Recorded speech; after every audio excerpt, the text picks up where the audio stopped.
시간이 되었으므로 2021년 2월 7일 주일 예배를 주님께 올려드리겠습니다. 다 같이 묵도하심으로 예배를 시작하겠습니다. 다 같이 묵도하시겠습니다. 하나님은 영이시니 예배하는 자가 영과 진리로 예배할지니라. 사랑과 은혜가 많으신 하나님 아버지 감사합니다. 오늘 사랑하는 우리 보금자리교회 형제자매들 모여서 함께 주님을 예배하고자 합니다. 이 시간 주님 우리 예배를 받아주시고 하늘 문을 여시사 하늘의 놀라운 은혜를 우리 각 사람의 심령 가운데에 충만하게 부어 주시옵소서. 주님 이제 예배를 시작하는 시간입니다. 마치는 시간까지 함께하여 주시기 원하오며 예수 그리스도의 이름 받들어 기도 올려드립니다. 아멘. 찬송가 1장 찬송 드리겠습니다. 찬송가 1장입니다.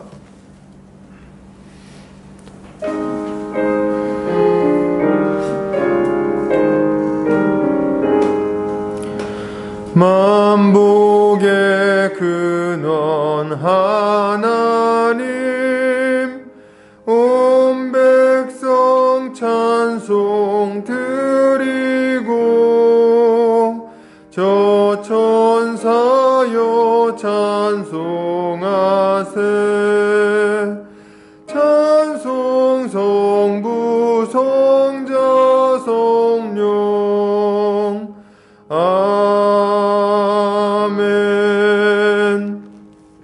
다 같이 사도신경으로 우리의 신앙을 고백하겠습니다. 성경 맨 앞 페이지를 참고하시면 되겠습니다. 고백합니다. 전능하사 천지를 만드신 하나님 아버지를 내가 믿사오며 그 외아들 우리 주 예수 그리스도를 믿사오니 이는 성령으로 잉태하사 동정녀 마리아에게 나시고 본디오 빌라도에게 고난을 받으사 십자가에 못 박혀 죽으시고 장사한 지 사흘 만에 죽은 자 가운데서 다시 살아나시며 하늘에 오르사 전능하신 하나님 우편에 앉아 계시다가 저리로서 산자와 죽은 자를 심판하러 오시리라. 성령을 믿사오며 거룩한 공회와 성도가 서로 교통하는 것과 죄를 사하여 주시는 것과 몸이 다시 사는 것과 영원히 사는 것을 믿사옵나이다. 아멘. 다 같이 우리 주님이 가르쳐 주신 기도하겠습니다. 하늘에 계신 우리 아버지여 이름이 거룩히 여김을 받으시오며 나라의 임하옵시며 뜻이 하늘에서 이룬 것 같이 땅에서도 이루어지이다. 오늘날 우리에게 일용할 양식을 주옵시고 우리가 우리에게 죄 지은 자를 사하여 준 것 같이 우리 죄를 사하여 주옵시고 우리를 시험에 들게 하지 마옵시고 다만 악에서 구하옵소서. 대개 나라와 권세와 영광이 아버지께 영원히 있사옵나이다. 아멘. 이 시간 우리 한 주간 우리의 삶을 돌아보면서 우리의 죄를 주님께 회개하는 시간 갖겠습니다. 우리의 죄를 주님 앞에 고백하고 예수 그리스도 그 십자가 보혈로 우리의 죄를 씻어주시기를 구하겠습니다. 다 같이 기도하겠습니다. 사랑이 많으신 아버지 하나님 감사합니다. 오늘도 이렇게 주님을 예배하고자 이 예배의 자리에 나왔습니다.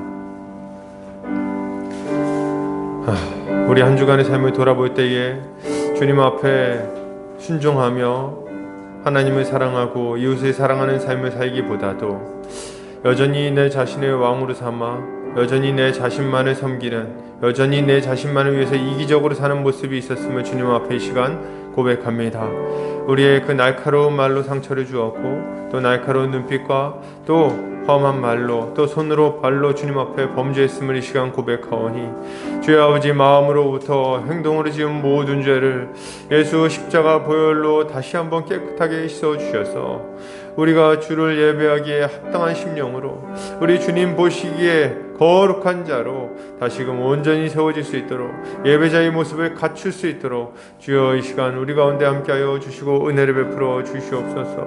십자가 보혈의 능력을 의지합니다. 예수 십자가 보혈의 능력이 우리를 모든 죄에서 완전히 깨끗하게 하심을 믿습니다. 감사드리며 예수 그리스도 이름 받들어 기도 올려드립니다. 아멘. 이 시간 우리 찬송가 95장 찬송 드리겠습니다. 찬송가 95장입니다.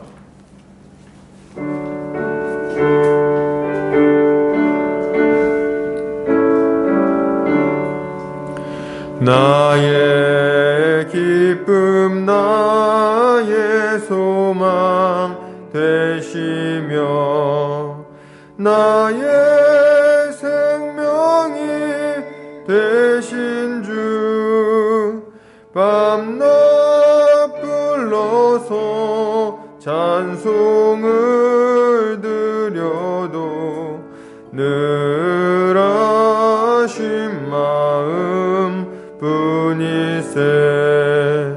나의 하는 선한 목자는 어느 꽃다운 동산에 양의 무리와 늘 함께 가셔서 기쁨을 함께 하실까. 길도 없이 거친 넓은 들에서 갈 길 못 찾아 애쓰며 이리저리로 헤매는 내 양 저 원수 조롱하도다. 주의 자비롭고 화평한 얼굴 모든 천사도 반기며 주의 놀라운 진리의 말씀에 전지가 화답하도다. 나의 진정 사모하는 예수님 음성조차도 반갑고 나의 생명과 나의 참 소망은 오직 주 예수 뿐이세. 아멘. 이 시간 우리 대표에서 김옥주 성도님 나오셔서 기도해 주시겠습니다.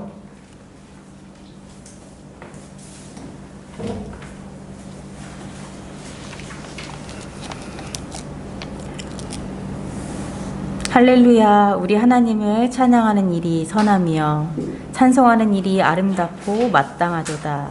아멘. 온 만물을 창조하신 전능하신 하나님께서 그 자비와 사랑이 크심으로 우리 인생들에게 구원을 베푸셨나이다.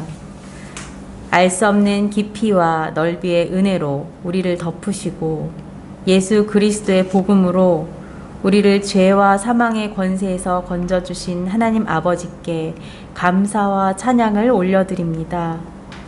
주님을 경외하며 그 인자하심을 바라오니 우리에게 주신 이 믿음을 견고하게 하시고 우리가 순종의 삶을 살아서 주를 기쁘시게 하여 주시옵소서. 하나님, 우리가 주께서 거룩하신 분이며 죄에 진노하시는 분이심을 알면서도 크고 작은 죄를 지었습니다.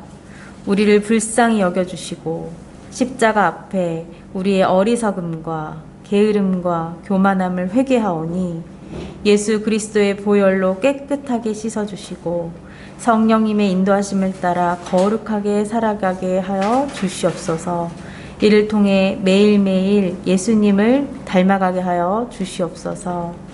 주님, 코로나19로 여러 모양으로 고통받는 자들을 주님께서 특별히 긍휼히 여겨주시고 이 바이러스가 속히 사라지게 하여 주시옵소서.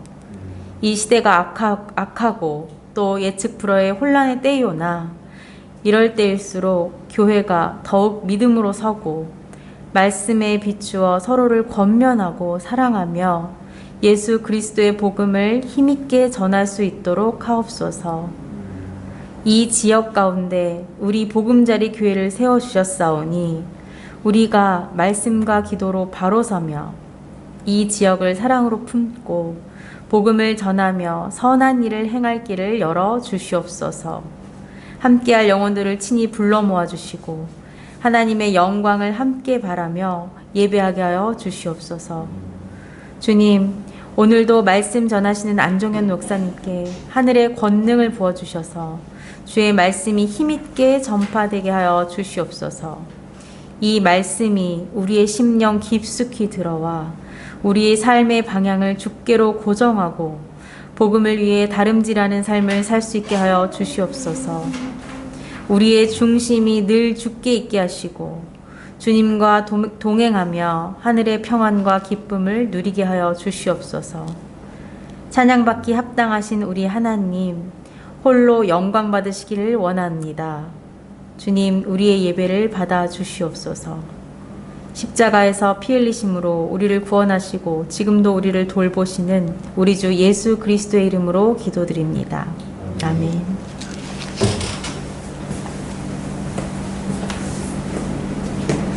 이 시간 요리문답하는 시간 갖겠습니다. 주보 오른쪽 면에 참고하시면 되겠습니다. 제가 질문하고 함께 답변하겠습니다. 제가 질문합니다. 16문, 왜 그분은 참 사람이면서 진실로 의로우셔야 합니까? 하나님의 공의가 그것을 요구합니다. 사람이 죄를 지었으니 사람이 자기 죄값을 치러야 합니다. 그러나 죄인은 다른 사람들의 죄값을 치를 수가 없습니다. 17문, 왜 그분은 참 하나님이셔야 합니까? 그래야 그의 신적인 능력으로 하나님의 진노를 몸소 감당하여 우리를 위하여 우리에게 의와 생명을 회복시켜 주실 수 있기 때문입니다. 18문, 그러면 그 중보자 곧 참 하나님이시며 참 사람이시고 진실로 의로우신 분은 누구입니까? 우리 주 예수 그리스도이십니다. 그분은 우리를 완전히 자유롭게 하고 하나님 앞에 의로워지도록 하기 위하여 오셨습니다. 우리는 그것을 어떻게 알 수 있을까요? 성경이 내게 알려줍니다. 하나님께서는 이미 에덴 동산에서 복음을 계시하셨고 그 후엔 거룩한 족장들과 선지자들을 통하여 선포하셨고 율법의 의식과 희생제사를 통하여 상징적으로 보여주셨으며 마침내 그의 사랑하시는 아들을 통하여 성취하셨습니다. 아멘.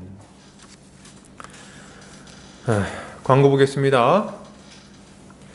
보금자리 교회에 오신 성도님들 환영합니다. 주님 안에서 함께 자라가기를 소망합니다. 오늘 또 예배 방문하셔서 같이 예배드리는 형제가 있는데요. 박수로 한번 환영하죠. 뭐 소리는 들리지 않습니다. 이제 아무튼 환영하고요. 잘 오셨어요. 코로나19로 인해서 인사는 목례로 하도록 하겠습니다. 코로나가 속히 종식되도록 기도를 부탁드립니다. 오후 3시에 복음의 기초 교육이 진행이 됩니다. 참여하셔서 많은 은혜를 나누시면 좋겠습니다. 말씀 선교센터와 한책의 사람들, 말씀운동 연합과 누룩운동, 장신 바이블 스터디와 숙명회대 시카 모임 가운데에 많은 열매가 맺혀지도록 기도해 주시면 감사하겠습니다. 성경 보겠습니다. 마가복음 15장입니다. 마가복음 15장 21절에서 27절까지 말씀입니다. 마가복음 15장 21절에서 27절입니다. 제 성경으로는 신약성경 84페이지에 있습니다.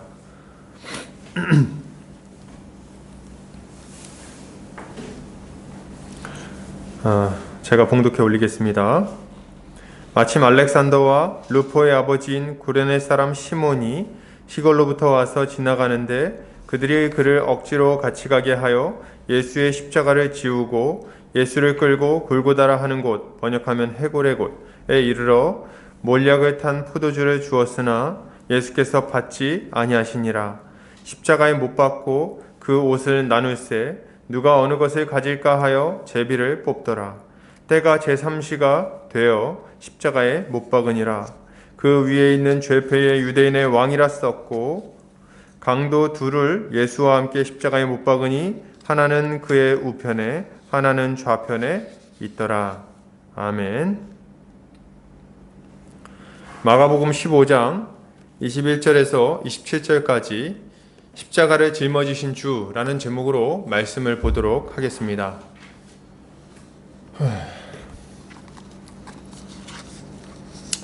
이 시대는 십자가를 지는 삶을 잊어버린 시대입니다.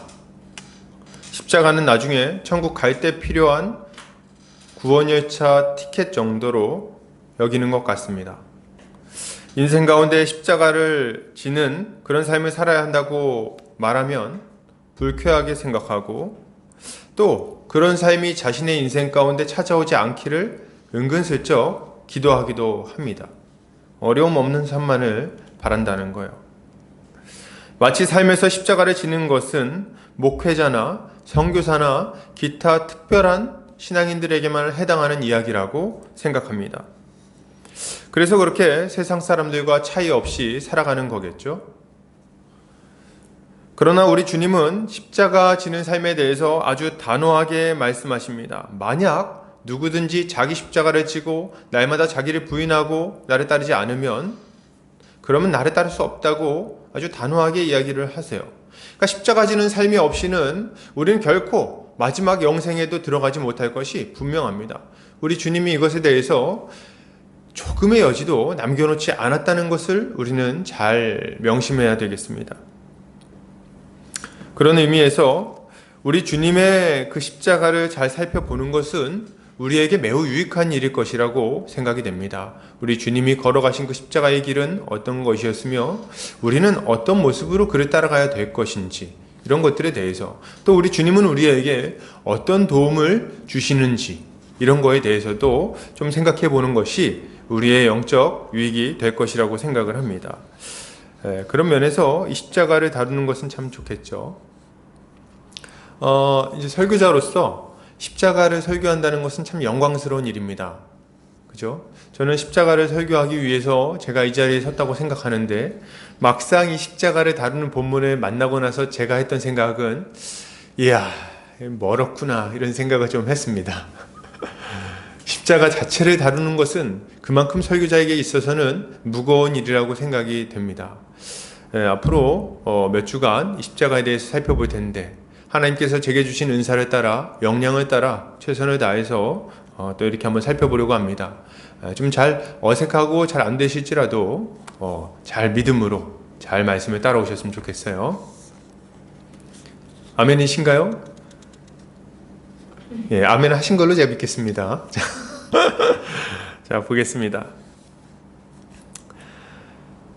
오늘 예수님이 십자가를 지고 사형장으로 끌려가는데 구레네 사람 시몬이라는 사람이 등장하죠. 군병들은 이 시몬을 억지로 예수님과 같이 가게 해서 그의 십자가를 짊어지게 했다고 말하고 있습니다. 예수님은 아마 혼자서는 더 이상 십자가를 지고 올라가기 힘든 상태가 됐던 것 같아요. 지난주에 우리가 살펴봤던 것 같이 당시의 그 채찍질은 목적 자체가 죽이는 거였습니다. 그래서 이 예수님이 채찍질을 당하다가 죽었어도 이상하지 않은 상황인 거예요. 실제로도 당시에는 죄수들이 채찍질을 당하다가 죽는 일이 종종 있었습니다. 예수님은 아주 온몸이 피투성이가 되도록 채찍질을 맞으셨고요. 그 결과 이미 십자가를 지기 전부터 아주 인사불성이 된 상태로 있으셨던 거죠. 그리고 그 피투성이인 상태로 주춤주춤 그 십자가를, 약 45kg가량 되는 그 무거운 나무 십자가를 짊어지고 이 골고다 언덕길을 오르셔야 됐던 겁니다. 이 패션 오브 크라이스트라는 영화를 보면 잘 나와 있는데요. 처음에는 예수께서 이 십자가를 지고 출발을 하십니다. 딱 지고 이렇게 힘들지만 막 출발을 하세요. 같이 달릴 죄수들도 뒤에서 같이 쫓아가죠.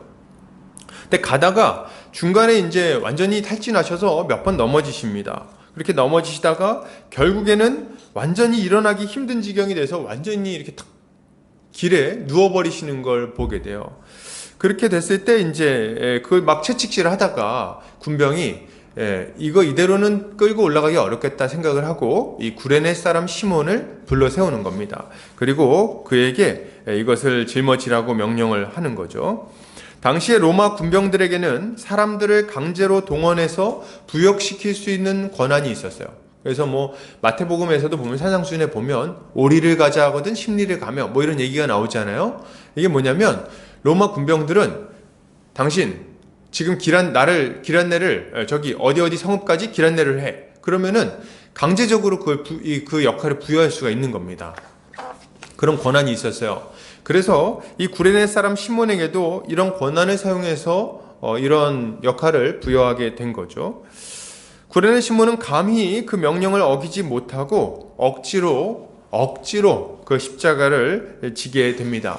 영화에서는 아주 재밌는 표현이 딱 등장하는데요. 구레네 사람 시몬이 그 십자가를 지는 게 굉장히 싫었던 거예요. 그래서 이 사람이 그걸 짊어지면서 군병들이 막 채찍질하고 하니까 막 맞으면서 그걸 짊어집니다. 짊어지면서 주변에 있는 사람들한테 큰 소리로 외쳐요. 다들 보시오. 나는 지금 죄 없이 이 십자가를 지는 것이오. 이렇게 얘기하고 그 십자가를 짊어지는 것을 보게 돼요. 참 저는 그 재밌는 장면이다 이런 생각을 했습니다. 여러분, 그러면 이 구레네 사람 시몬은 어떤 사람일까요? 루포와 알렉산더의 아버지라고 성경에는 기록되어 있습니다.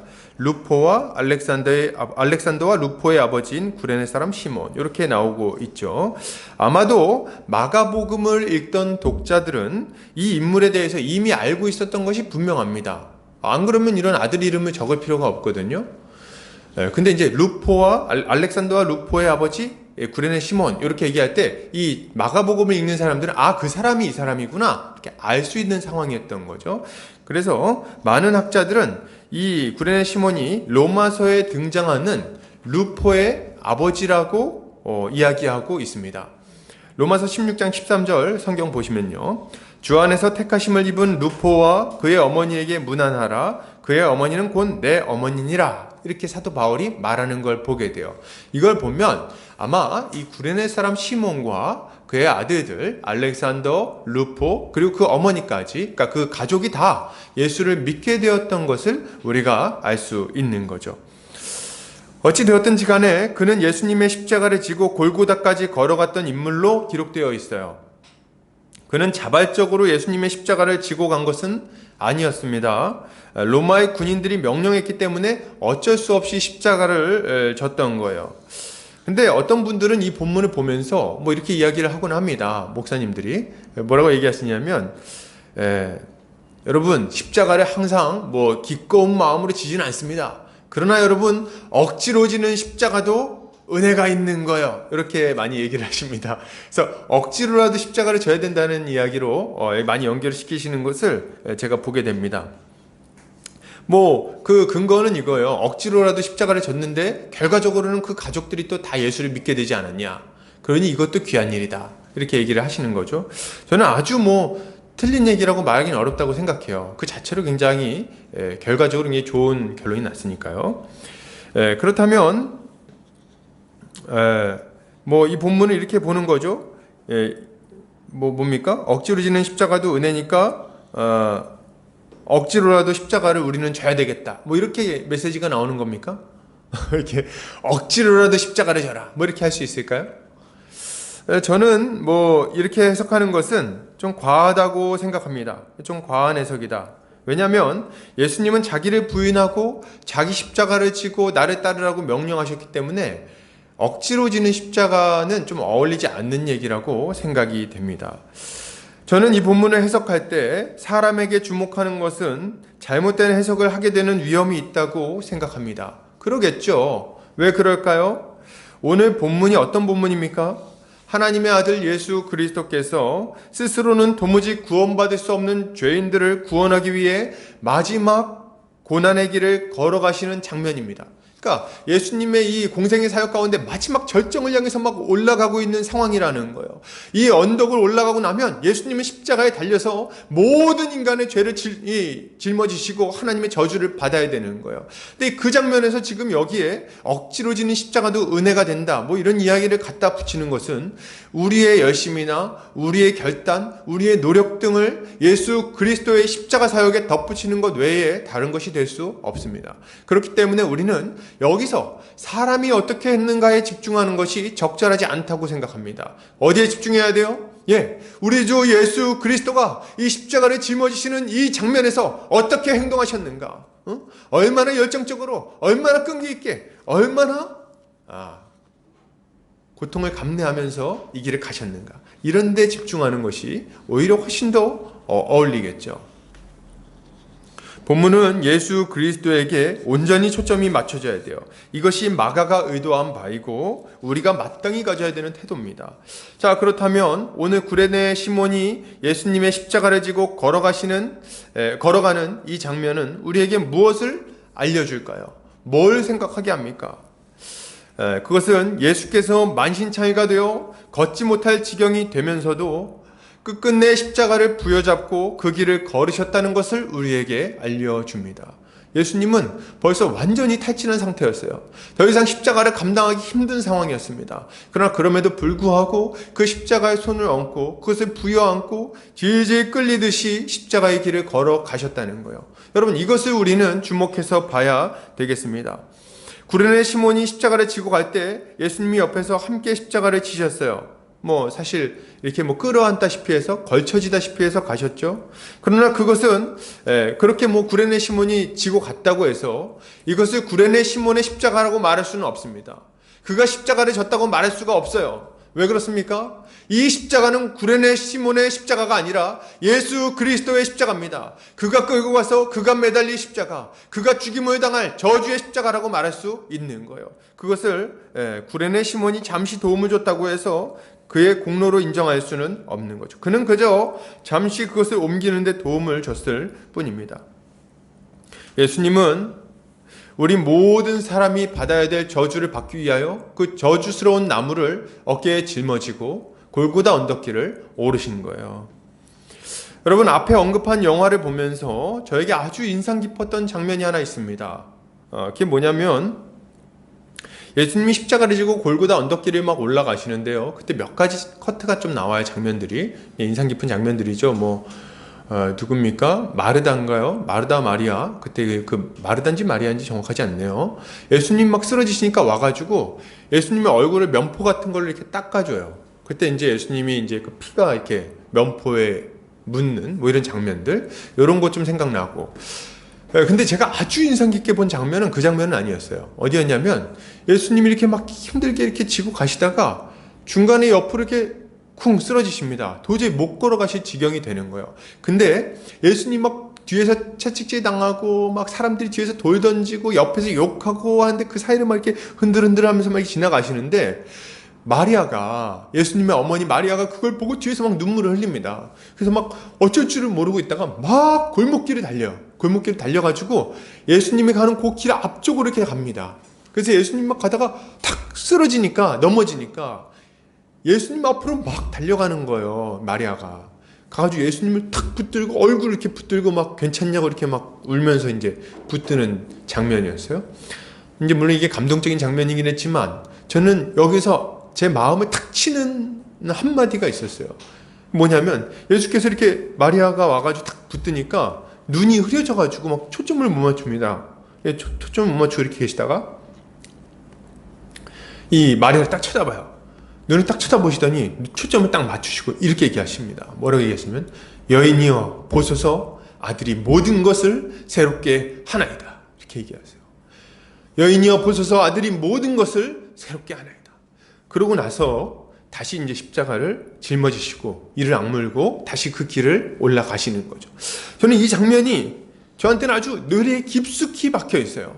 여인이여 보소서 아들이 모든 것을 새롭게 하나이다. 모든 것을 새롭게 하나이다. 지금 우리 예수님이 하시는 일이 뭡니까?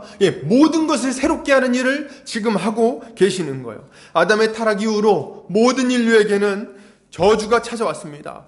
모든 인류는 죄와 비참으로 말미암아 삶과 죽음, 그 가운데서 죽음 가운데로 기울어질 수밖에 없는, 죽음에 빠져서 영원한 멸망에 들어갈 수밖에 없는 아주 비참한 상황 가운데 있는 거예요. 죽음을 두려워하며 한평생 종노릇하며 살아가죠. 참으로 비참하고도 비루한 인생들입니다. 뭔가를 가지려고 아등바등 살아가는데요, 그걸 잘 갖지를 못해요. 그래서 온갖 애를 쓰면서 막 이렇게 살아갑니다. 그게 살아갈 때 뭐합니까? 죄도 짓고 또 다른 사람들과 관계를 깨기도 하고 막 그냥 아등바등 이거 얻으면 내가 행복할 거야? 그렇게 막 살아갑니다. 그래서 관계 다 깨지고 말이죠. 하나님의 원수가 돼서 막 그렇게 살아가죠. 더 비참한 건 뭡니까? 그렇게 죄를 짓고 사람들과의 관계도 다 깨지고 그렇게 막 고통스럽게 그 길을 가가지고 원하던 것을 얻었는데 만족하느냐 했을 때 만족하지 못한다는 거예요. 그거 딱 얻었을 때 그 지독한 허무감이 그를 사로잡게 됩니다. 그것이 사람들의 모습이에요. 그리고 나서 어떻게 됩니까? 그렇게 인생을 30년, 40년 낭비하다가 쇠약해지고 병에 걸립니다. 암 걸리고 막 이렇게 하는 거예요. 그렇게 해서 어떻게 됩니까? 주변에 사람 한 명 제대로 없어가지고 쓸쓸하게 누워있다가 그렇게 죽음을 맞이하게 되는 거죠. 예, 이게 뭡니까? 이게 우리네 인생이에요. 아주 보잘것없기 짝이 없죠. 뭔가 젊을 때는 대단한 거라도 할 것이냐 큰 소리 치고 말이죠. 여기저기 가서 사람들 만나고 이 일도 하고 저 일도 하고 자기가 모든 것을 할 수 있을 것처럼 그렇게 여기지만 나이는 금세 많아지고 그리고 몸은 약해지고 그리고 하나님 앞에 설 날이 다가오게 되는 거죠. 정말 저는 이거 생각해 보면 참 비참해요. 너무 비루해요. 우리 몸이 얼마나 빨리 약해지는지 말이에요. 병은 또 얼마나 종류도 많은지. 그죠? 그리고 그렇게 죽음을 당하고 영원한 멸망 가운데 들어가는 거죠. 우리 주님은 이런 비참에 처한 모든 인간의 상황을 바꾸시고자 하는 겁니다. 예, 아담의 범죄 이후로 모든 사람이 죽을 수밖에 없었어요. 저주 가운데 살아갈 수밖에 없었어요. 낙원을 잃어버리고 그 신락원에서 고통스럽게 살아갈 수밖에 없었습니다. 이걸 바꿀 수가 없었어요. 바꿔보려고 애썼지만, 머리를 써봤지만, 무화과 나뭇잎을 엮어봤지만, 선행을 해봤지만, 종교 행위를 열심히 해봤지만 도무지 바꿀 수 없는 거예요. 이 처지에서 벗어날 길이 없어요. 그런데 말이죠, 여러분, 우리 주님이 도무지 바꿀 수 없을 것 같은 이 상황을 완전히 뒤집어 엎기 위해서 지금 이 자리에 서 계시다는 겁니다. 그 고통스러운 상황에서도 십자가를 부여잡고 그 길을 걸어가시는 이유가 뭡니까? 예, 우리를 둘러싸고 있는 이 죄와 사망의 권세를 완전히 박살내고 우리를 다시금 이렇게 세워서 다시금 온전한 자로 만들기를 바라고 계시는 거예요. 예, 우리 하나님이 기뻐하시는 하나님의 친백성 되게 만들기를 원하시는 겁니다. 예, 죄악된 삶을 완전히 없애버리고 이제 하나님 나라의 백성으로서 하늘의 복락을 이 땅에서부터 누리며 살아가게 만들기 위해서 우리 주님이 이 십자가를 부여안고 그 길을 걸어가고 있는 거예요. 주님의 발자국에는 피가 고여 있었을 겁니다. 온몸이 만신창이가 됐으니까요. 왜 그렇게까지 합니까? 왜? 예, 바꾸고 싶어서. 이 죄와 사망의 권세에 사로잡혀서 통곡하며 살아가는 이 인생들을 바꾸고 싶어서. 그 고통 때문에 절망하고 있는 우리, 두려움에 빠져있는 우리를 좀 바꿔주고 싶어서. 매일 일하면서 스트레스 받아가지고 이 일 해갖고 그냥 하루 벌어 하루 먹어 사는 그런 아주 눈앞만 보고 살아가는 인생들이 불쌍해서 그렇게 보고 살아가다가 어느 순간 병에 걸려가지고 죽을 수밖에 없는 우리를 불쌍히 여겨서, 그래서 주님이 이 길을 걸어 가시는 거죠. 이것이 우리 주님이 그 고통스러운 순간에 이를 악물고 십자가를 부여잡은 이유입니다. 그러니 여러분, 이제 우리는 어떤 삶을 살아야 되겠습니까? 어떤 삶을 살아야 될까요?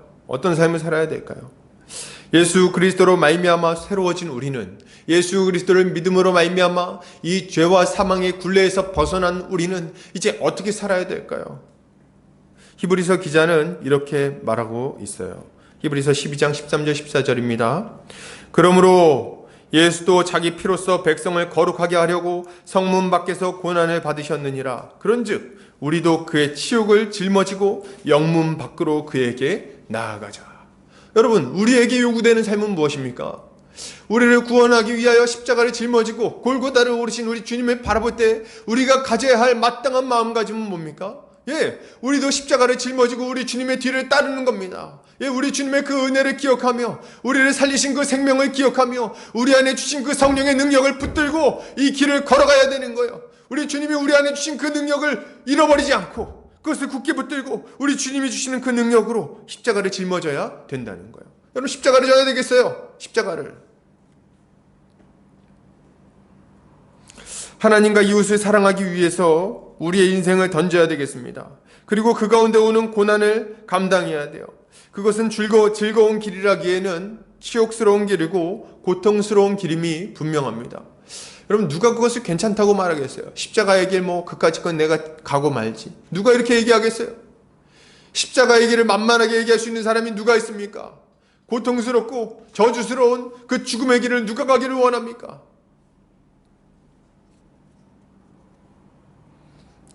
그러나 여러분, 우리는 갈 수 있는 거예요. 우리는 갈 수 있습니다. 왜요?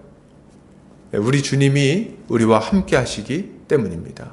우리 주기철 목사님이 나의 5가지 기도에서 오랜 고난을 참게 해달라고 기도하시면서 고의 설교를 하시면서 뭐라고 얘기하시면 이렇게 얘기하십니다.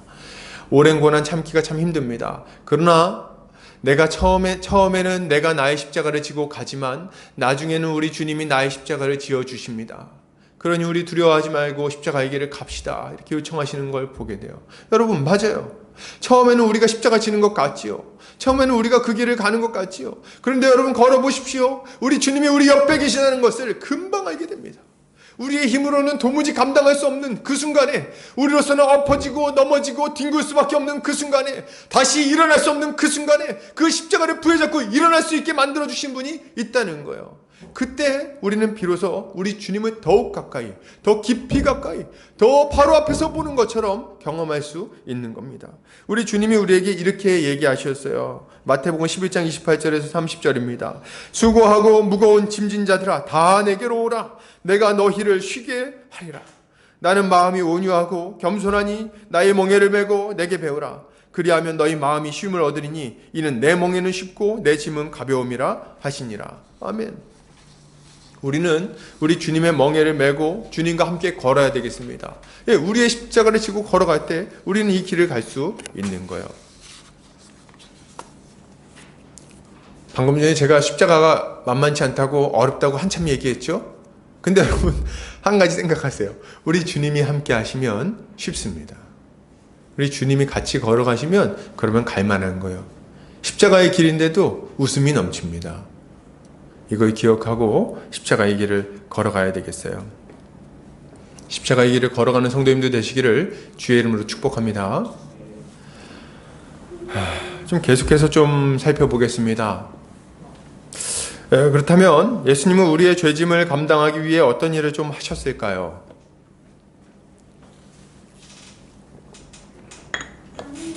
이후의 이야기를 좀 볼 텐데요.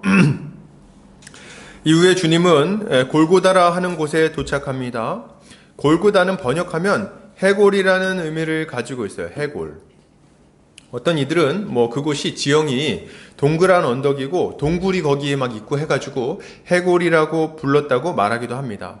그리고 또 어떤 이들은 그곳에서 사형이 집행됐기 때문에 그래서 이제 죽는 사람이 많아서 해골이라고 불리웠다고 얘기하기도 해요. 그런데 저주와 죽음을 의미한다는 데 있어서는 동일합니다. 그래서 저주와 죽음을 의미하는 장소죠. 그곳으로 우리 주님이 지금 가신 거예요. 병사들은 예수님께 몰약을 탄 포도주를 주는데요. 예수님은 그것을 거절하십니다. 몰약을 탄 포도주를 거절하시죠. 여기에 등장한 이 몰약을 탄 포도주는 뭐냐면 군병들이 준비해 온 건 아니에요.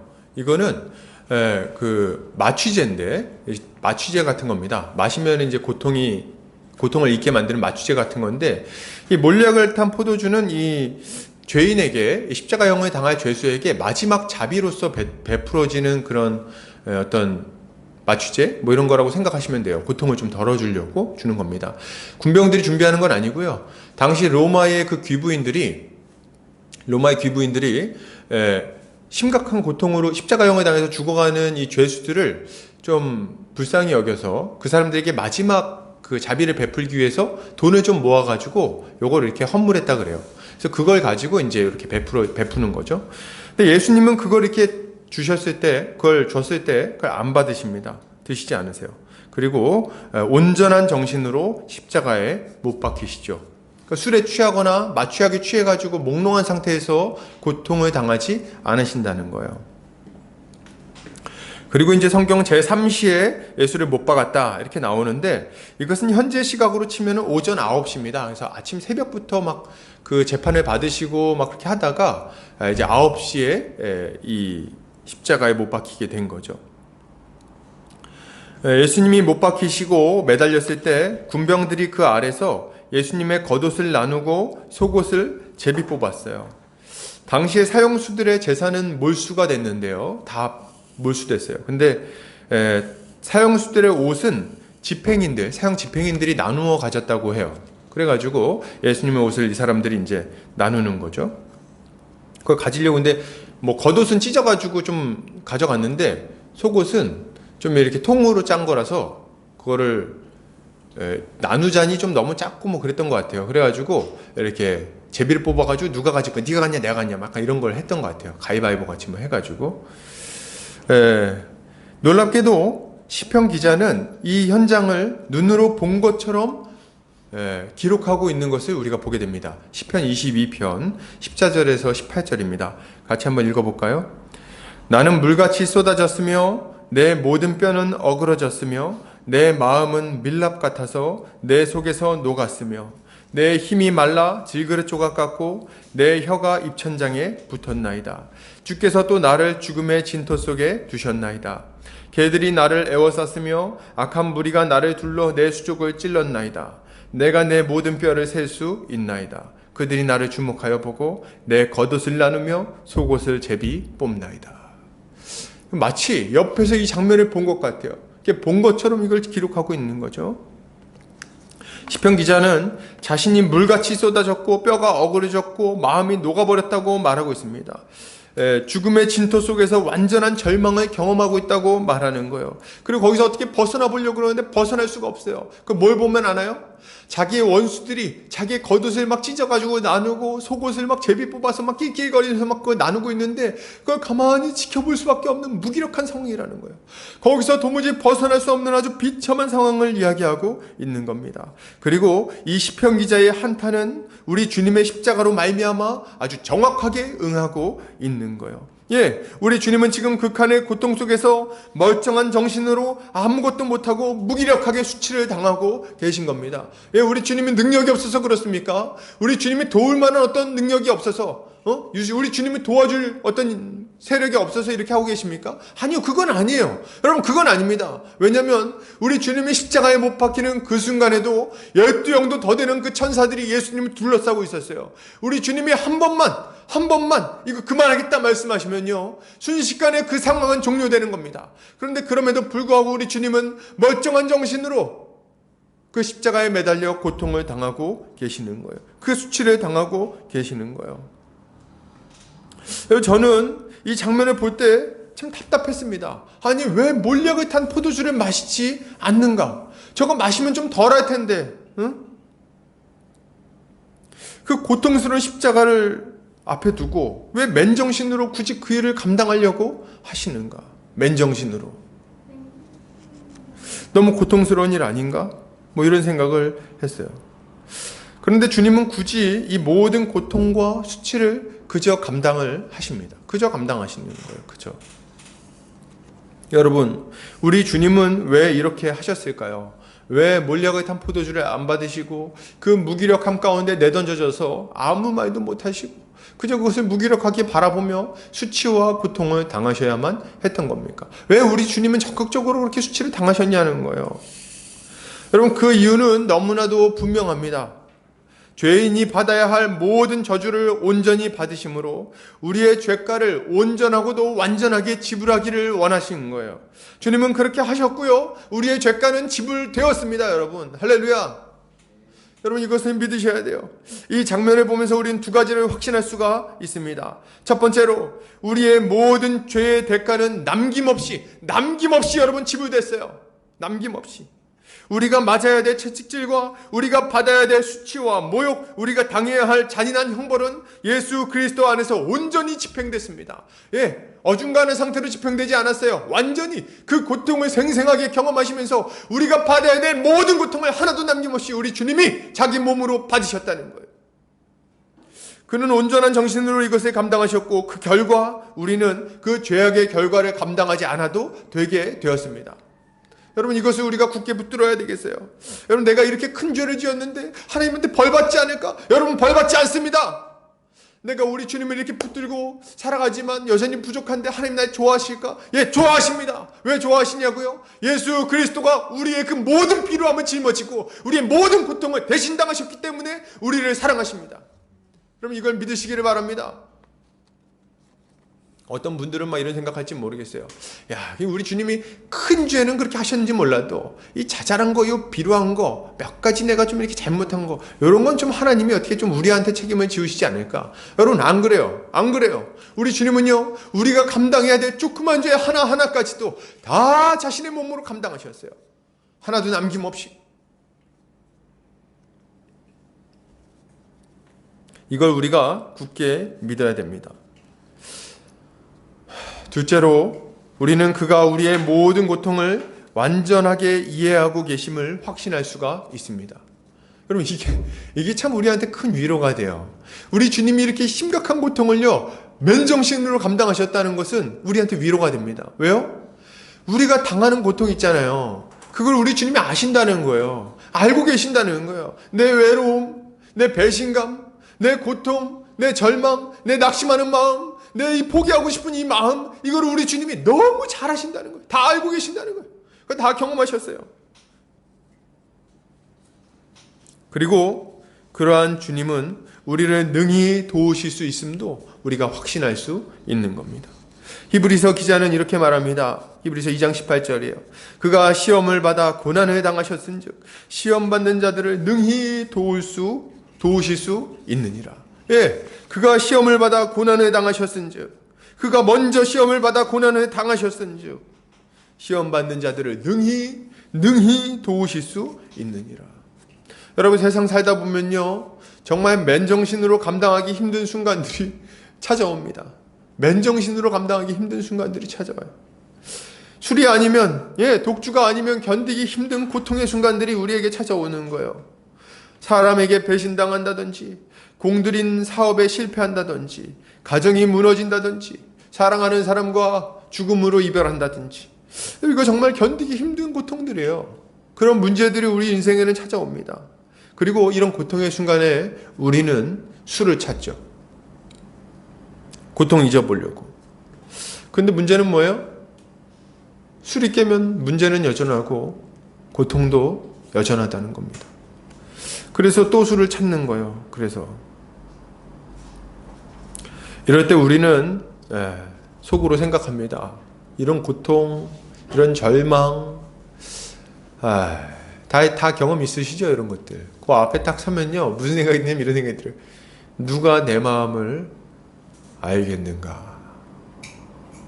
누가 내 마음 알겠는가? 이런 생각이 듭니다.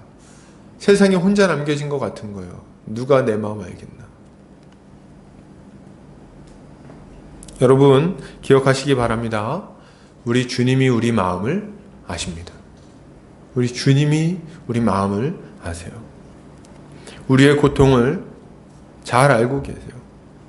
그분 모든 압박과 고통, 수치감과 자괴감과 절망감을요, 잘 알고 계십니다. 아주 잘 알고 계세요. 아주 잘 알고 계시죠. 사람에게 배신당하는 고통이요, 우리 주님은 제자들에게 배신당하셨어요. 많은 무리들에게 배신당하셨고요. 배신당하는 것은 아주 그냥 익숙한 일입니다. 그리고 마지막에 십자가 앞에서 베드로에게까지 배신당하는 일을 겪으시죠. 여러분, 사업에 실패하셨다고요? 네, 좋아요. 우리 주님은요, 3년 동안 열심히 사역하셨는데 그 결과가 십자가였어요. 우리 마음을 모르신다고요? 잘 아시죠? 왜 몰라요? 병에 걸렸다고요? 사고가 났다고요? 억울한 일이 있다고요? 몸이 아프다고요? 우리 주님이 먼저 이 모든 고통을 감당하셨습니다. 잘 아세요. 아시죠? 주님은 우리 마음을 아주 잘 이해하십니다. 그분은 경험하셨기 때문에 알고 계시고, 또 그렇기에 우리를 위로하실 수 있고 도우실 수 있는 거예요. 그러니 여러분, 고통 가운데 있을 때 우리 주님을 기억하시기 바랍니다. 우리를 온전하게 하실 뿐만 아니라 지금도 우리와 동행하시며 우리의 모든 고통을 살피시고 우리에게 새로운 힘과 위로와 능력을 주시는 주님을 바라보시기를 바랍니다. 우리 주님이 우리의 마음을 만지시고 우리의 그 아무도 이해하고 치유할 수 없을 것만 같았던 우리의 마음을 위로하실 겁니다. 새롭게 만들어 주실 거예요. 그리고 다시금 일어날 수 있도록 부활의 능력으로 우리 안에 역사하실 겁니다. 우리 주님이 우리의 기도를 들으실 거예요. 그리고 우리 위로하실 뿐만 아니라 일으켜서 다른 이를 위로할 수 있는 위로의 일꾼으로 삼아 주실 겁니다. 이것을 믿고 우리 주님을 따르는 우리 성도님들 되시기를 바랍니다.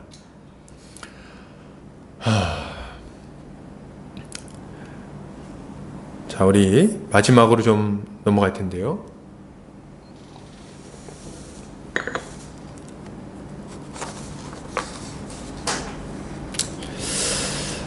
자, 그러면 이제 우리가 어떤 삶을 살아야 될 것인가에 대해서 조금 더 생각을 해봤으면 좋겠습니다.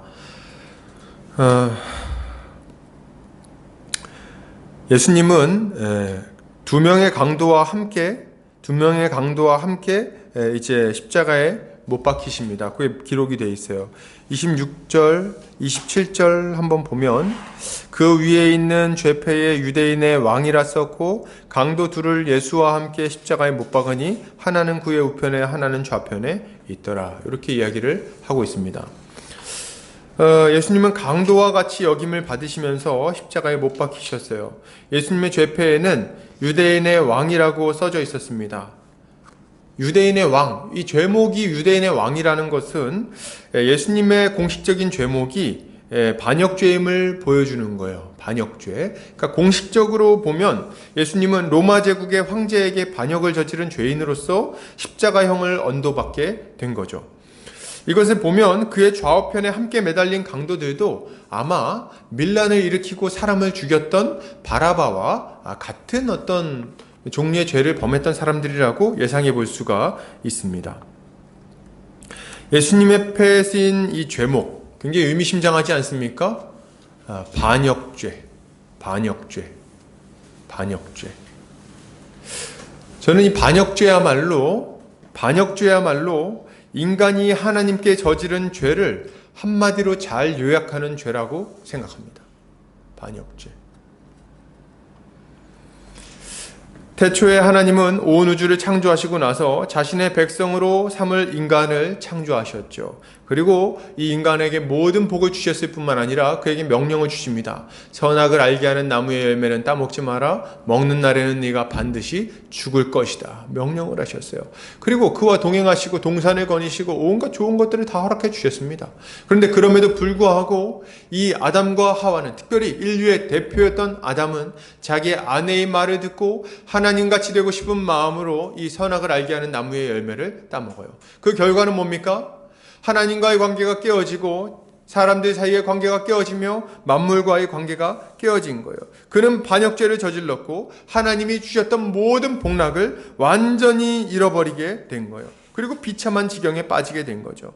즉 모든 인간의 이 비참한 처지는 만왕의 왕이신 하나님을 거절하고 그분께 반역했기 때문에 일어난 일이라는 겁니다. 그런데 지금 아이러니하게도 그 영광스러운 하나님이시자 하나님의 아들이신 예수 그리스도께서 인간들에게 붙들려서 반역죄라는 죄목으로 십자가에 달려 저주를 받고 계시다는 거예요. 이게 얼마나 우스꽝스러운 일입니까? 반역죄를 저지른 대역죄인들이 불법한 재판을 통해서 하나님의 그 거룩한 아들을 십자가에 매달아 반역죄라고 지금 칭하고 있다니 이게 말이 될 일입니까? 그런데 지금 그 일이 벌어지고 있는 거예요. 주변을 둘러싸고 예수님을 바라보고 있는 사람들은 다 소리치고 외쳤어요. 반역자를 죽여라! 반역자를 죽여라! 그런데 말이죠. 사람들은 이런 착각을 했어요. 예수가 로마의 황제에게 반역해서 지금 거기에 매달려 있다고 생각했다는 겁니다. 아니요. 그렇지 않아요. 전혀 그렇지 않아요. 예수님이 십자가에 매달린 것은 로마 황제에게 반역했기 때문에 매달려 있는 것이 아닙니다, 여러분. 지금 우리 주님은요, 모든 인류, 반역죄를 저지른 모든 인류의 죄를 한 몸에 뒤집어 쓰고 영광스러운 왕이신 하나님 앞에 반역죄를 저지른 죄인으로서 십자가에 매달려 있다는 거예요. 여러분, 우리 주님은 반역죄를 저지른 사람들을 대표해서 그들을 대리해서 이 십자가에 지금 매달려 있는 것입니다. 그 죄가를 지불하고 계시는 거예요. 이에 대해 이사야 선지자는 이렇게 예언합니다. 그가 자기 영혼에 수고한 것을 보고 만족하게 여길 것이라. 나의 의로운 종이 자기 지식으로 많은 사람을 의롭게 하며 또 그들의 죄악을 친히 담당하리로다. 그러므로 내가 그에게 존귀한 자와 함께 몫을 받게 하며 강한 자와 함께 탈취한 것을 나누게 하리니 이는 그가 자기 영혼을 버려 사망에 이르게 하며 범죄자 중 하나로 헤아림을 받았음이니라. 그러나 그가 많은 사람의 죄를 담당하며 범죄자를 위하여 기도하였느니라. 아멘. 예, 우리 주님은 강도와 같이 여김을 받았습니다. 범죄자 중에 하나로 여김을 받았어요. 그러나 우리 주님은요, 그에게 이 죄를 담당시킴으로써 모든 사람의 죄를 용서할 수 있는 길을 열어 젖히신 거예요. 이 예수 그리스도의 십자가를 바라볼 때 우리는 우리가 어떤 자들이었는지에 대해서 다시 한번 깊이 생각해 볼 필요가 있습니다. 우리는 하나님 앞에 반역죄를 저지른 아주 극악무도한 죄인들이었어요. 몰라요. 겉으로 보기에는 괜찮아 보였는지 모르죠. 뭐 예쁘고 뭐 잘생기고 뭐 좀 이렇게 얼굴도 눈도 좀 처져가지고 착해 보이고 뭐 그랬는지 모르겠어요. 우리 중에도 있나요? 좀 착해 보이시는 분? 뭐 그랬는지 모르겠어요. 저는 좀 착해 보였는데 사실 나쁜 사람이었죠. 뭐 동의하지 못하는 분들도 있겠지만, 그러나 이제 아무튼 좀 괜찮아 보였는지 모르겠어요. 스스로 생각할 때 자기가 죄 지은 게 없다고 생각했는지도 모르겠습니다. 내가 무슨 죄를 저질러서 사람을 죽이기로 했어? 내가 뭐 도둑질을 하기로 했어? 내가 뭐 누구를 때리기로 했어? 왕따를 시키기로 했어? 내가 무슨 죄를 지었는가? 그러나 우리의 실상은 어떠합니까? 우리의 실상은 어떠했죠? 하나님은 없다 하고 하나님의 형상을 온갖 버러지 형상의 우상으로 만들어서 섬기는 자들 아니었습니까? 예, 우리 자신을 섬기는 자들 아니었습니까? 예, 돈을 우상으로 삼아가지고 우상을 섬기는 자들 아닙니까? 우리의 욕심을 위해서 우리의 인생 전체를 던지던 우상 숭배자들 아니었냐는 거예요. 로마서에서는 하나님께서 우리의 이런 죄악에 대해 진노하셨다고 분명하게 이야기하고 있습니다. 로마서 1장 21절 23절입니다. 하나님을 알되 하나님을 영화롭게도 아니하며 감사하지도 아니하고 오히려 그 생각이 허망하여지며 미련한 마음이 어두워졌나니 스스로 지혜 있다 하나 어리석게 되어 썩어지지 아니하는 하나님의 영광을 썩어질 사람과 새와 짐승과 기어다니는 동물 모양의 우상으로 바꿨느니라. 여러분, 이게 우리의 죄악입니다. 이게 우리의 죄악이에요. 이제 우리에게 내려지는 판결은 뭡니까? 예, 사형이에요. 사형! 두 번 다시 살아날 수 없는 영원한 멸망 가운데 던져버리겠다. 이것이 우리 주님의 판결문입니다. 하나님의 저주를 받아 죽어야죠. 예, 하나님은 우리에게 벌을 내리심이 마땅합니다. 벌 받아야죠. 그런데 자비로우신 하나님은 우리 위에 벌을 내리지 않으셨어요. 왜요? 선지자 이사야가 예언한 대로 예수 그리스도가 우리를 위하여 대신 죽으심으로 우리의 죄가를 지불하셨기 때문에 그렇습니다. 예수님이 달린 십자가는 우리에게 무엇을 알려줍니까? 그의 죽음이 고상한 순교적 죽음이 아니라 우리 모든 사람의 죄를 뒤집어쓰고 극악무도한 죄인으로서 하나님의 저주를 받은 저주의 죽음을 받으셨다는 것을 이야기하고 있습니다. 신명기서 21장 22절 23절 이렇게 얘기합니다. 사람이 만일 죽을 죄를 범함으로 내가 그를 죽여 나무 위에 달거든 그 시체를 나무 위에 밤새도록 두지 말고 그날에 장사하여 내 하나님 여호와께서 내게 기업으로 주시는 땅을 더럽히지 말라. 나무에 달린 자는 하나님께 저주를 받았음이니라. 예, 예수님의 십자가는요, 예수께서 저주의 죽음을 죽으셨다는 것을 너무나도 확실하게 보여줍니다. 예수님 왜 죽으셨냐고요? 저주를 받아 죽었어요. 뭐 우리를 사랑해갖고 대표로 죽었다고요? 아니요, 그렇지 않아요. 그런 거는 먼저가 아닙니다. 예수님은 죄인으로서 죽으셨어요. 자기 죄 때문은 아니죠. 누구 죄 때문입니까? 예, 여러분과 제 죄 때문에 죽으신 거예요. 그것 때문에 십자가에 달리신 거예요. 그것 때문에 저주를 받으셨죠. 우리의 반역죄를 뒤집어쓰고 나무에 달리신 거예요. 그 결과는 무엇입니까? 우리가 나음을 입는 거였어요. 우리는 예수 그리스도의 대속적 죽음을 힘입어서 하나님 앞에 의로운 자가 되어 용납되게 된 것입니다. 이게 우리 주님이 우리에게 베푸신 은혜인 거예요. 자, 그렇다면 여러분, 이런 은혜를 받은 우리는 어떻게 살아야 됩니까? 어떻게 살아야 될까요?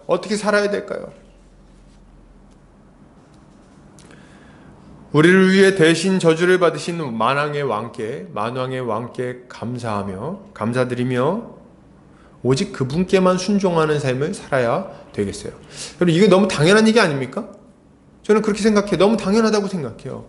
여러분, 반역죄를 저질러가지고 그 모진 고통 당하다가 하나님의 아들이 종교하신 죽음으로 말미암아 이 반역죄가 사함받고 드디어 하나님의 백성이 다시 됐어요. 다시 됐다고. 이제 하나님의 통치 가운데 복을 누리며 살아갈 수 있는 자가 드디어 다시 됐어요. 그런데 또 죄를 짓고 또 다시 하나님께 거역하며 그렇게 살아가는 게 말이 됩니까?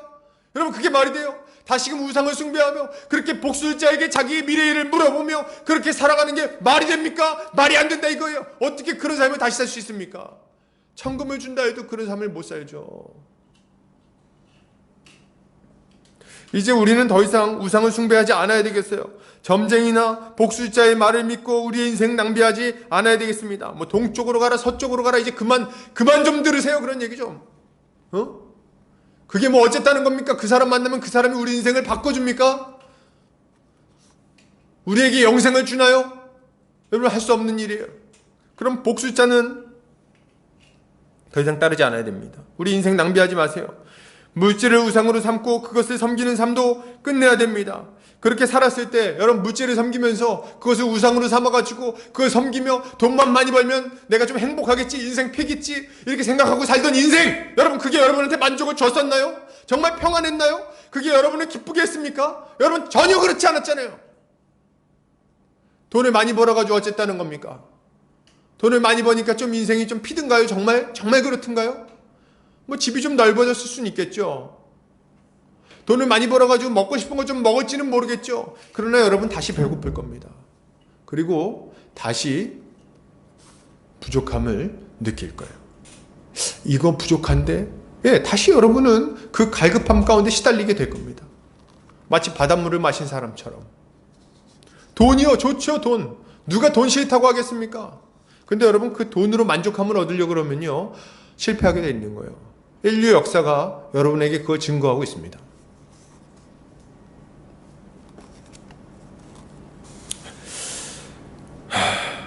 여러분 그런 인생에는 평강이 없어요. 늘 두려움과 고통만 가득합니다. 이제 이런 가짜신들, 이 가짜신들, 만몬, 물질 만몬, 혹은 저 몰렉신, 레파네 별 이런 것들, 바알신과 아세라 같은 것들, 여러분 이런 것들 이제 그만 섬기세요. 그만 섬기세요. 그만. 사람은 우리의 신이 될 수 없습니다. 또한 이제 우리는 우리 자신을 왕 삼고 주인 삼고 우리 자신의 뜻대로 살던 삶도 멈춰야 되겠어요. 여러분 이거 아담과 하와가 저질렀던 죄랑 똑같은 죄라는 걸 기억하셔야 돼요. 무슨 말입니까? 나는 우상 숭배하지 않았는데 난 무신론자야. 난 무신론자고 이때까지 그냥 잘 살아왔어. 여러분 정말 그런가요? 아니요. 여러분도 섬기면서 살아왔을걸요. 뭘요? 자기 자신을, 우리 가족을, 나 자신을 위해 가지고 내 인생 전체를 던지면서 살아오지 않았습니까? 내 욕심을 만족시키려고 다른 이들에게 막 해 끼치는 것에 전혀 개의치 않고 막 엿가지 오지 않았습니까? 적당한 선을 지키면서 말이죠. 걸리지 않게. 그렇게 여기까지 막 그냥 살아왔잖아요. 그것이 죄임을 알고도. 베드로전서 4장 3절에서는 우리에게 이렇게 경고하고 있습니다. 너희가 음란과 정욕과 술취함과 방탕과 향락과 무법한 우상숭배를 하여 이방인의 뜻을 따라 행한 것은 지나간 때로 족하도다. 여러분 예수 모를 때 한 걸로 충분하다는 거예요. 이제 그만하세요. 그런 거 그만하세요. 예수 이제 알았는데, 예수님을 믿고 하나님의 백성이 되었는데 또 그러겠다고요? 또 그게 부족합니까? 이제까지 살았던 게 부족해요? 그 방탕한 삶이 부족해서 또 거기로 가시겠다는 겁니까? 아니요, 그만해야죠. 이제 그만해야죠. 충분한데. 언제까지 그렇게 할 거예요? 언제까지? 멈춰야죠. 이제 그렇게 자기 자신을 위해 살던 삶은 끝났습니다. 그 옛사람은요, 예수 그리스도와 함께 십자가에 못 박혀서 완전히 죽어버렸어요. 끝나버렸다고. 이제 십자가에서 정과 욕심을 못 박은 우리는 더 이상 거기에 매여 살아갈 수가 없는 거예요. 안녕, 빠이빠이, 사요나라. 끝났어. 이제 우리는 뭘 위해 살아야 됩니까? 우리는 하나님을 위해서 우리 인생을 좀 드려야 되겠어요. 하나님께 우리 인생을 좀 던져야 되겠어요. 이제까지 우리 자신을 위해서 방탕에다 우리 몸을 막 던졌다면 이제는 예수 그리스도에게 우리의 인생을 던져야 되겠습니다. 우리 주님께서 마음껏 사용해서 가치 있고 복되고 충만한 인생을 살아갈 수 있도록, 그래서 우리의 인생 가운데 진짜 만족이 좀 찾아오도록, 유쾌하게 되는 날이 좀 찾아오도록, 사람들을 볼 때 만족스러운 웃음을 지으면서 나 이제 행복해 말할 수 있도록 좀 바뀌어야 되겠어요. 여러분 이게 우리의 인생이 돼야 되지 않겠습니까? 제발 좀 바뀌어야 되는 거예요. 제발 좀. 언제까지 바뀌어야 돼요. 로마서 6장 12절 13절 이렇게 이야기합니다. 그러므로 너희는 죄가 너희 죽을 몸을 지배하지 못하게 하여 몸의 사욕에 순종하지 말고 또한 너희 지체를 불의의 무기로 죄에게 내주지 말고 오직 너희 자신을 죽은 자 가운데서 다시 살아난 자 같이 하나님께 드리며 너희 지체를 의의 무기로 하나님께 드리라. 하나님께 드리라. 하나님께 드려야죠. 하나님께 드려야죠. 여러분, 이 참 놀라운 얘기 아닙니까? 뭐라고 얘기해요? 죽은 자 가운데서 다시 살아난 자 같이. 예, 이거 정말 너무나도 맞는 말 아닙니까? 우리는 어떤 자들이에요? 예, 죽은 자 가운데서 살아난 자입니다. 예, 허물과 죄로 완전히 죽어있던 자들인데 예수 그리스도의 믿음으로 말미암아 부활했어요. 그 부활 생명에 동참하여 지금 이 자리에 서서 하나님께 예배드릴 수 있는 거 아닙니까? 죽었다 살아난 사람이에요. 죽었다 살아난 사람. 죽었다 살아났으니 이전과는 좀 다르게 살아야죠. 이전과는 다르게 살아야죠. 여러분, 제가 보니까 막 죽었다 살아난 사람들 이야기 있죠. 뭐 들어보셨죠? 뭐 세상에 이런 일이 막 이런 거 보면. 그럼 그 사람들 대부분 어떻게 삽니까? 옛날하고는 다른 삶을 살아요. 옛날하고는 다르게 산다고. 죽었다 살아났으니 뭐 암에 걸린다든지 뭐 이러면요, 사람이 인생이 확 바뀝니다. 이전까지의 삶하고는 완전히 바뀌어요. 새로운 삶을 살아갑니다. 삶의 패턴이 바뀐다는 거예요. 왜요? 죽었다가 살아났으니까.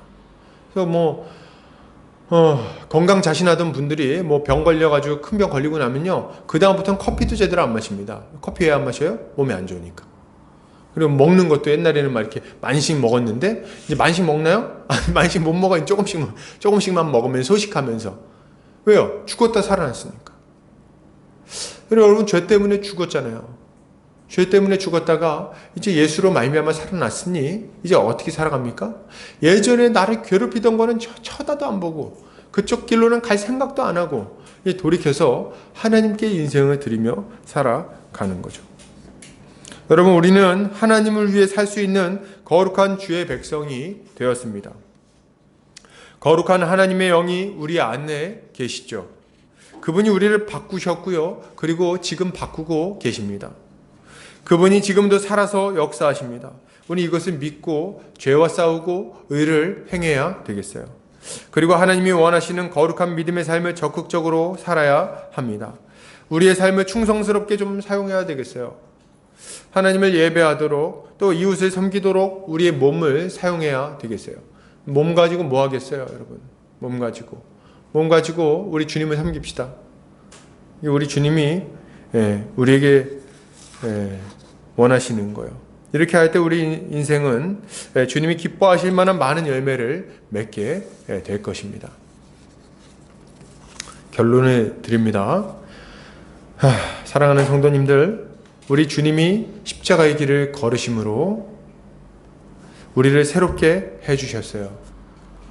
그분은 우리가 감당해야 할 모든 고통을 온전히 감당하셨고 그 결과 우리는 온전해졌습니다. 그리고 먼저 고난을 받으신 분을 의지하여 고통의 순간에도 기도하며 이겨낼 수 있게 되었습니다. 그러므로 우리는 예수 그리스도를 의지하며 오직 하나님만을 나의 왕으로 삼고 그리고 우리의 인생을 드려야 할 것입니다. 이렇게 할 때 주님은 우리에게 풍성하고 복된 열매를 허락해 주실 것입니다. 이렇게 살아가는 성도님들 되시기를 주의 이름으로 축복합니다. 기도하겠습니다.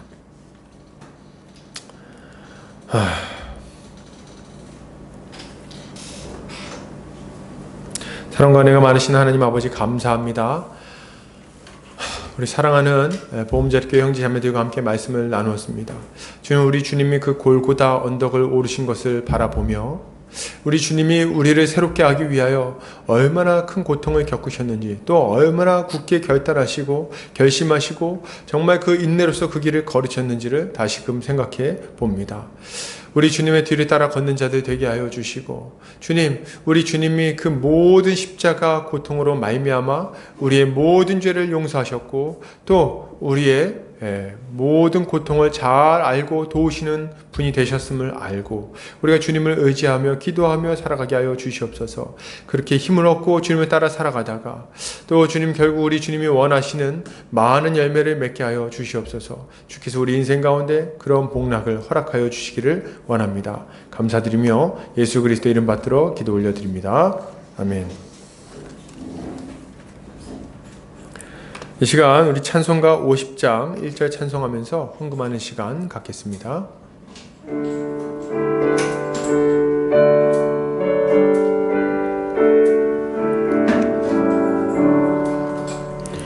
내게 있는 모든 것을 아낌없이 드리네. 사랑하고 주만 따라 살리라. 주께 드리네. 주께 드리네. 사랑하는 구주 앞에 모두 드리네. 아멘. 기도합니다.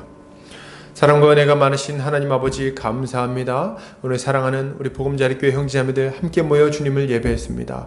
이 시간 우리의 마음과 우리의 물질 그리고 우리 인생을 주님 앞에 올려드리오니 주님 받으시고 주님 마음껏 사용하셔서 주의 몸된 교회를 건강하게 세워 주시옵소서. 주님, 우리 사랑하는 성도들 한평생 살아갈 때에 이 돈 때문에 울고 웃고 하지 않도록 주님께서 돌보아 주시고 매일 일용할 양식을 만나처럼 풍성하게 주셔서 그들이 주님께 감사하며 살아가게 하여 주시옵소서. 주님, 돈을 우상으로 삼아 돈 때문에 하나님 없다 말하거나 하나님 없이도 괜찮다고 말하는 일 없도록 주께서 은혜를 베풀어 주시옵소서. 주님 아버지, 우리 사랑하는 성도들 믿음을 위하여 기도합니다. 우리 성도들 믿음을 주시옵소서. 더 견고한 믿음을 갖게 하여 주시옵소서. 이 주님 악한 병마가 세상에 주님 퍼져 있는데 이러한 시기에도 우리 성도들 건강을 지켜주시옵고 주님, 우리 성도들이 믿음을 더욱더 강하게 하여 주시기를 원합니다. 집에서 믿음을 지키는 것이 또 쉽지 않을 텐데 그럼에도 불구하고 날마다 말씀과 기도로 하나님 앞에 나아가게 하시고 더 부지런히 주님 앞에 나아가 경건한 습관을 몸에 들이게 하여 주시고 그로 말미암아 이전보다 더욱더 견고한 믿음을 갖게 하여 주시옵소서. 그 가정마다 은혜를 베풀어 주셔서 예수를 믿지 않는 가족이 예수를 믿어 거듭나는 역사가 있게 하시고 영생에 동참하는 역사가 있게 하여 주시옵소서. 또한 아버지, 그 가정마다 몸이 연약한 자들은 주님께서 불쌍히 여겨주시고 그 치유의 손길로 만져주시사 그 모든 병마가 완전히 깨끗하게 치유받게 하여 주시옵소서. 아버지 하나님의 은혜가 있기를 원합니다. 주님 아버지, 성도들 여러가지 기도의 제목들이 있습니다. 진로의 문제로, 결혼의 문제로, 또 여러가지 사업의 문제로 주님 앞에 기도하고 있는 것들이 있사오니 주여 아버지, 그들의 기도를 들으시고 응답하여 주시옵소서. 아직 어린 영혼들 주님께서 돌보아 주시고 다음 세대를 감당할 만한 사무엘 같은 일꾼들로 다음 세대의 등불로 주님 자라게 하셔서 정말 주님의 좋은 일꾼으로 쓰임받게 하여 주시옵소서. 이제는 예수 그리스도의 은혜와 하나님 아버지의 극진하신 사랑하심과 성령의 감화감동 교통인도 충만하신 은혜가 이제 예수 그리스도를 따라 십자가의 길을 걸어가기로 결단하는 모든 형제자매들 머리 위에, 이 보금자리 교회 위에 이제로부터 영원까지 함께 있을지어다. 아멘.